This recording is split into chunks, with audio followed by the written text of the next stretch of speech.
జై శ్రీమన్నారాయణ శ్రీమన్నారాయణీయం 28వ దశకం. ఈ దశకంలో లక్ష్మీ స్వయంవరం అమృతోత్పత్తి. అమృతాన్ని తీసుకోవడం కోసం, అమృత ఉద్భవం జరగటం కోసము క్షీరసాగరాన్ని మథనం చేయమని వాసుకిని తాడుగా, అలాగే మందర పర్వతాన్ని కవ్వంగా, ఒక పక్కన అసురులు ఒక పక్కన దేవతలు కలిసి క్షీరసాగరాన్ని మథనం చేయమని భగవంతుని యొక్క ఆజ్ఞగా వాళ్ళు చేస్తూ ఉంటారు. అయితే కొంతసేపటికి వాళ్ళలో శక్తి సన్నగిలుతుంది, అలాగే ఇంకా నిరుత్సాహపడిపోతారు, ఎంతసేపటికి కూడా అమృత ఉద్భవం జరగట్లేదు అని. అప్పుడు భగవంతుడు వారిలో ఆవహించి మరలా కొత్త ఉత్సాహాన్ని వారిలో నింపి క్షీరసాగరాన్ని మథనం చేయడం కోసము ఉత్సాహపరుస్తారు. అప్పుడు అలా చేస్తూ ఉండగా మొట్టమొదట అనలము అంటే అగ్నిజ్వాలలతో కూడినటువంటి కాలకూట విషము ఉద్భవిస్తుందట. దానిని భగవంతుని యొక్క ప్రియార్థమై శివుడు స్వీకరించాడు అని మొదటి శ్లోకంలో చెబుతున్నారు. గరలం తరలానలం పురస్తాద్ జలదేరు ద్విజగాల కాలకూటం అమరస్తుతి వాదమోద నిఘ్నో గిరిశస్తన్నిపపౌ భవత్ ప్రియార్థం. భగవంతుని యొక్క ప్రియార్థమై శివుడు ఆ గరళాన్ని స్వీకరించారు అని చెప్తున్నారు. అలా మథనం చేస్తూ చేస్తూ ఉండగా ద్విజగాల కాలకూటం, జగాలన్నిటినీ కూడా ఆ విషపు తాకిడికి అల్లకల్లోలమయ్యే విధంగా కాలకూట విషం అనేది ఉద్భవించిందట. గరళం తరలానలం, గరళం అంటే విషం, ఆ విషము తరలానలం అగ్నిజ్వాలల్ని రగిలిస్తూ కాలకూట విషం అనేది ఉద్భవించిందట. అప్పుడు అమరస్తుతి వాదమోద నిఘ్నో, అమరులందరూ కూడా, దేవతలందరూ కూడా ప్రార్థించగా వారికి ఆనందం కలిగించడం కోసము, అలాగే భవత్ ప్రియార్థం భగవంతుని యొక్క ప్రీతిని కలిగించడం కోసము గిరిశస్తన్ నిపపౌ, తత్ నిపపౌ దాన్ని స్వీకరించాడట శివుడు. విమదత్సు సురాసురేషు జాతా సురభిస్తాం ఋషిషు న్యధాశ్రిధామన్ హయరత్నమభూదదేభరత్నం ద్యుతరుశ్చాప్సరసః సురేషు తాని. ఆ క్షీరసాగరం నుంచి ఉద్భవించినటువంటి అద్భుతమైనటువంటి ఇవన్నీ కూడా దేవతలకి, అటు ఋషులకి కూడా ముల్లోకాలని పాలించేటటువంటి భగవంతుడు ఇచ్చేశారట.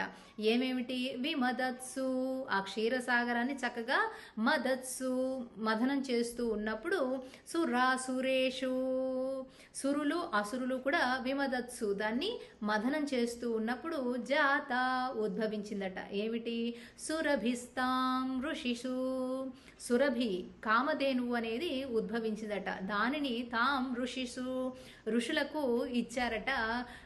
న్యథాస్త్రిధామన్ ముల్లోకాలు తన అధీనంలో ఉన్నటువంటి ఆ భగవంతుడు దానిని కామదేవుని ఋషులకు ఇచ్చారు. అలాగే హయరత్నమభూదదేభరత్నం, హయరత్నం అలాగే ఇభరత్నం, హయరత్నమభూదదేభరత్నం.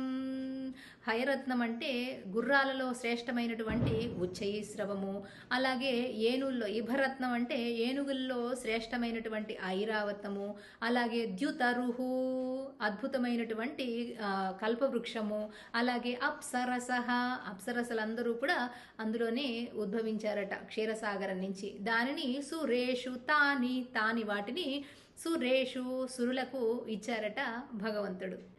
జగదీశ భవత్పరా తదానీం కమనీయా కమలా బభూవ దేవి అమలామవలోక్యయాం విలోలః సకలోపి స్పృహయాం బభూవ లోకః.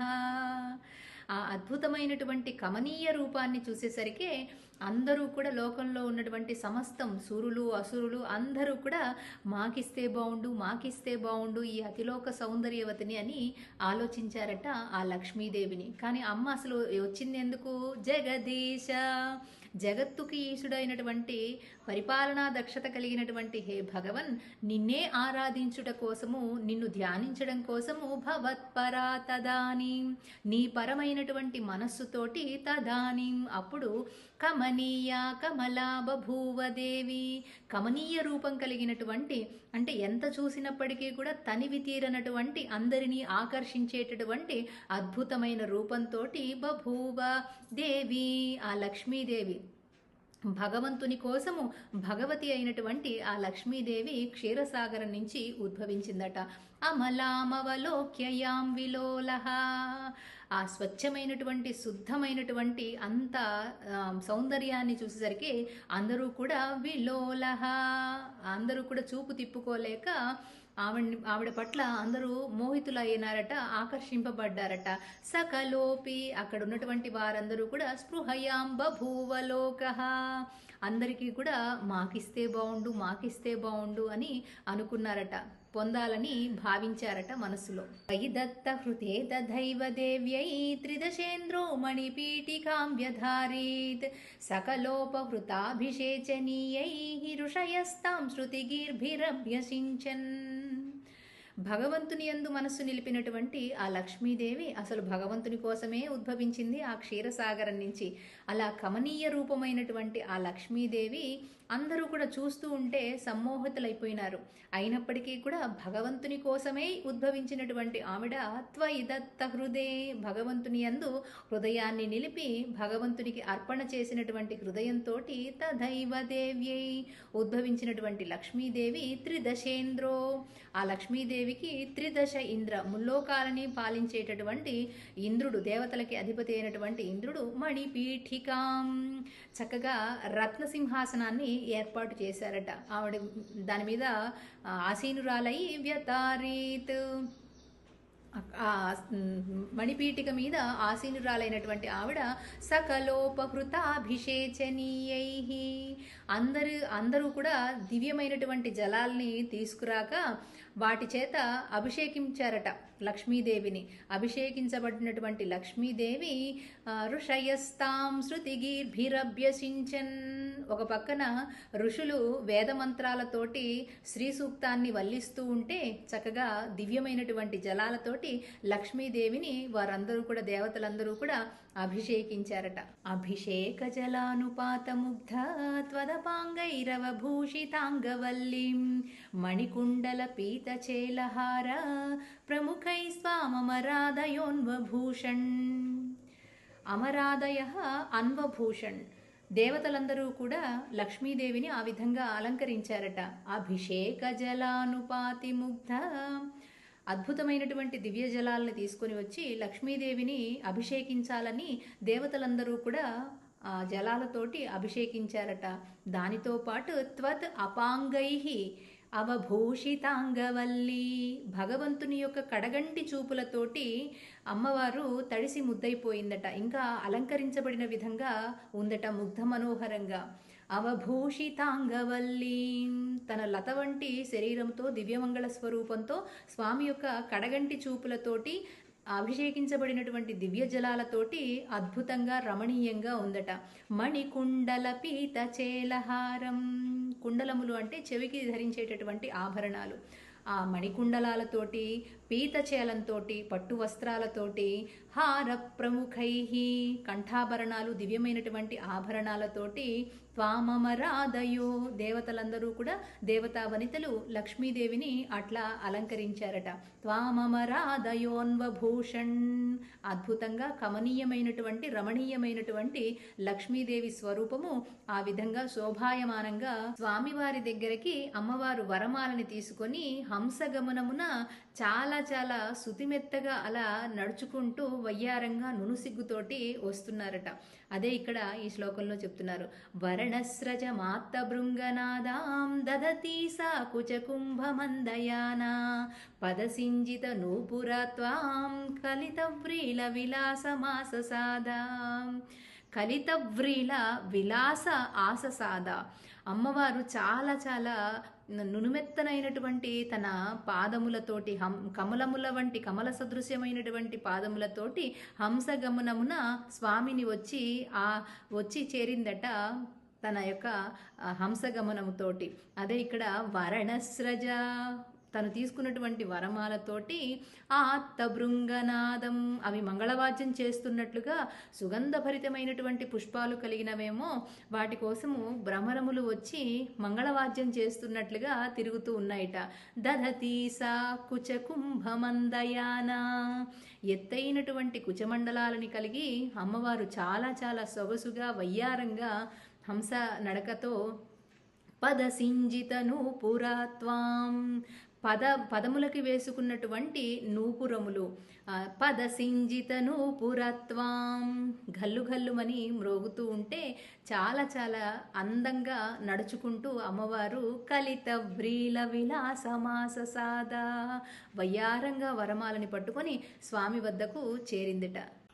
గిరిసద్రుహిణాది సర్వదేవాన్ గుణభాజోప్యవిముక్తదోషలేశాన్ అవమృస్యు సదైవ సర్వరమ్యే నిహితా త్వయ్య నయాపి దివ్యమాలా. ఆ దివ్యమాలని, వైజయంతి మాలని స్వామి మెడలో వేయడం కోసమే, వరమాలని వరించడం కోసమే అమ్మవారు అలా పట్టుకొని వచ్చిందట. అసలు నిత్యానపాయిని అని అంటారు లక్ష్మీదేవిని. భగవంతుడి కొరకై, భగవంతుని కోసమే ఆరాధించేటటువంటి అమ్మవారు లక్ష్మీదేవి ఆ క్షీరసాగరం నుంచి ఉద్భవించిన తరువాత ఆ వరమాలని చేపట్టి స్వామిని చేరుకుందనమాట. అక్కడ మిగిలినటువంటి దేవతలందరూ కూడా ఉండగా ఎవరెవరు? గిరిస ద్రుహిణ ఆది సర్వదేవాన్, బ్రహ్మ, తర్వాత మహేశ్వరుడు, మిగిలినటువంటి దేవతలందరూ కూడా ఉండగా వారిలో గుణభాజ అపి, గుణాపరంగా అంటే సత్వరజస్తమో గుణాలలో రజోగుణము తమో గుణానికి సంబంధించి రజోగుణ సముద్భవుడేమో బ్రహ్మగారు, అలాగే తమో గుణంతో వచ్చిన వారు శివుడు. వీళ్ళలో కొద్దిగైనా సరే లేశమాత్రమైనా కూడా అవిముక్త దోషలేశాన్ లేశమాత్రమైనా సరే దోషాలు ఉన్నాయి కాబట్టి వారి దగ్గరికి వెళ్లకుండా అవమృస్యు, బాగా ఆలోచించి సదైవ సదా ఏవ, ఎల్లప్పుడూ కూడా నిహితాత్వయ్య, నీయందే అర్పితమైనటువంటి మనస్సు కలిగినటువంటిదై, అందున నీవు శుద్ధ సత్వస్వరూపుడవు కాబట్టి అందరికీ కూడా సర్వరమ్యే, రమ్యమును కలిగించేటటువంటి వాడు, ఆనందం కలిగించేటటువంటి వాడవు, ఆనందమే నీవైనటువంటి వాడవు అని భావించినటువంటి లక్ష్మీదేవి స్వామి వెడలో వరమాల్ని త్వయ్యా నయాపి దివ్యమాల, నీయందే నిహితమైనటువంటి మనస్సు కలిగినదై ఆ వరమాలని కూడా స్వామి యొక్క మెడలో వేసింది. ఉరసాతరసా సమానిధైనాం భువనానాం జననీమనన్య భావాం త్వదురో విలస దీక్షణ శ్రీ పరివృష్ట పరిపుష్టమాస విశ్వం.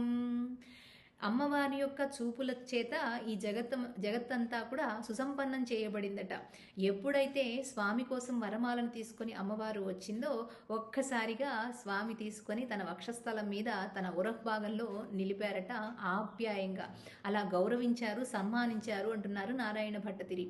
ఉరసాతర సాసమానిధైనాం, ఉరహ్భాగంలో అమ్మవారిని నిలిపి భువనానాం జననీమనన్య భావాం, జనని లోకమాత అయినటువంటి భగవతి అయినటువంటి లక్ష్మీదేవిని అలా చేర్చుకున్నారు స్వామివారు తన వక్షస్థలం మీదకి. ఎప్పుడూ కూడా విడిచిపెట్టి ఉండనటువంటి స్వామిని, అమ్మని స్వామి విడిచిపెట్టి ఉండనటువంటి వారిద్దరూ కూడా ఎప్పుడైతే ఆ క్షీరసాగరం నుంచి ఉద్భవించిందో అప్పుడు లక్ష్మీదేవిని చేపట్టడం కోసం స్వామి కూడా ఎదురు చూస్తున్నారు. అమ్మవారు కూడా వరమాలని పట్టుకొని స్వామిని చేరుకుంది.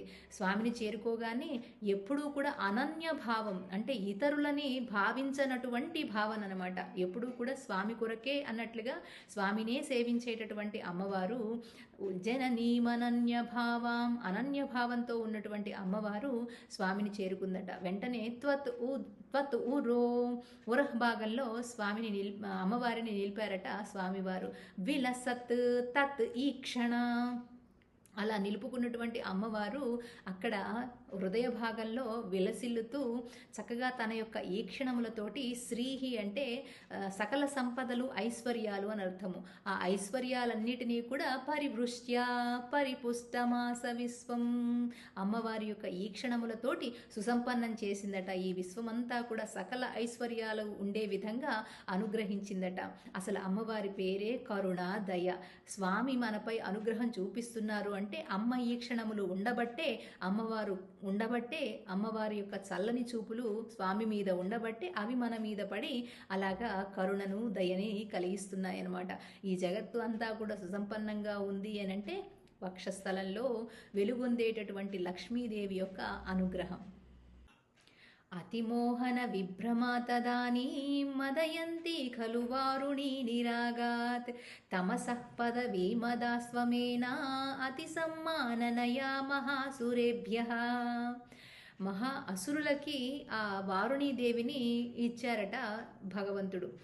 ఎవరైతే తమో గుణం చేత ఆ రాక్షస ప్రవృత్తి అధికంగా ఉంటుందో వారి యొక్క తామసిక ప్రవృత్తిని అధికం చేస్తేనే కదా నిర్మూలన చేయడానికి అవకాశం ఉంటుంది. అందుకని దాన్ని ఇంకా పెంచి పోషించడం కోసము వారుణీ దేవతని, అంటే తమో గుణానికి అధిదేవత అయినటువంటి ఆవిడని అప్పగించారట. సురాపానం చేసే వాళ్ళకి సాధారణంగా ఆ మత్తు మైకము అనేటటువంటిది ఉంటుంది. ఇవన్నీ కూడా తమో గుణాన్ని ఇంకా రెట్టింపు చేస్తాయి. కాబట్టి ఆ వారుణీ దేవతని అసురుల పరం చేశారట భగవంతుడు. అతి మోహన విభ్రమ తదానీం అప్పుడు ఆ తర్వాత అతి మోహన బాగా మోహింపజేసేటటువంటి విభ్రమ మైకల్లో పడవేసేటటువంటి మదయంతి బాగా మత్తెక్కించేటటువంటి ఖలు వారుణి నిరాగాత్ వారుణీ దేవత ఆ క్షీరసాగరం నుంచి ఉద్భవించిందట. తమసహ తమో గుణానికి అధిదేవత అయినటువంటి ఆవిడ. పదవీం అధాస్త్వమేనా త్వం ఏన ఆ వారుణీదేవిని ఎవరికి ఇచ్చారట భగవంతుడు? అతి సమ్మాననయ. రాక్షసులు మళ్ళీ మీకేమో అతి సౌందర్యవతులు సౌందర్య రాసులేమో మీకు మాకు ఇట్లాంటిదా అని అంటారని వాళ్ళకి ఎక్కడా కూడా సంశయం రాకుండా బాగా చాలా చాలా గౌరవంగా అబ్బో ఇంత సౌందర్యవతిని ఇంత అందాల రాశిని మీకు ఒప్పజెప్తున్నానయ్యా అని ఆ వారుణీ దేవతని మహాసురేభ్య ఆ అసురుల పరం చేశారట భగవంతుడు. తరుణాంబుద సుందరస్తదా త్వం నను ధన్వంతరి ఉత్తితోంభురాసే అమృతం కలసే వహన్ కరభ్యాం అఖిలార్తిం హర మారుతాలయేసా. అఖిల ఆర్తిం హర, నా యొక్క సర్వ దుఃఖాలని బాధలని కూడా తొలగించు ఓ గురువాయూరప్పనే అంటూ నారాయణ భట్టతిరి వారు ఈ దశకాన్ని సంపూర్ణం చేస్తున్నారు. ఎప్పుడైతే ఆ అసురులకి ఆ వారుణీదేవిని అప్పగించారో ఆ తర్వాత అద్భుతమైనటువంటి సుందర రూపమైనటువంటి నీలమేఘఛాయతోటి ధన్వంతరి రూపంలో భగవంతుడు అమృత కలశంతో ఉద్భవించాడట. తరుణాంబుద సుందరస్తదా, తరుణ అంబుధి నిండినటువంటి నీలి మేఘం ఏ రంగులో అయితే ఉంటుందో ఆ వర్ణంతో నీలిమేఘఛాయుడై సుందరస్తదా సుందరమైనటువంటి శరీరంతో త్వం హే భగవన్ నీవు నన్ను ధన్వంతరి రూపంలో ఉత్తితో అంబురాసే పైకి ఉద్భవించావయ్యా క్షీరసాగరం నుంచి. అంబురాసే ఆ సముద్రం నుంచి వెలుపలికి వచ్చావు. అమృతం కలసే వహన్ కరభ్యాం చేతిలో అమృత కలశాన్ని ధరించి అలా ఉద్భవించావు స్వామి ధన్వంతరి రూపంలో. అఖిలార్తిం నా యొక్క సర్వబాధలని దుఃఖాలని దూరం చేయవా ఓ గురువాయూరప్పనే అంటూ సమాప్తం చేస్తున్నారు ఈ దశకాన్ని.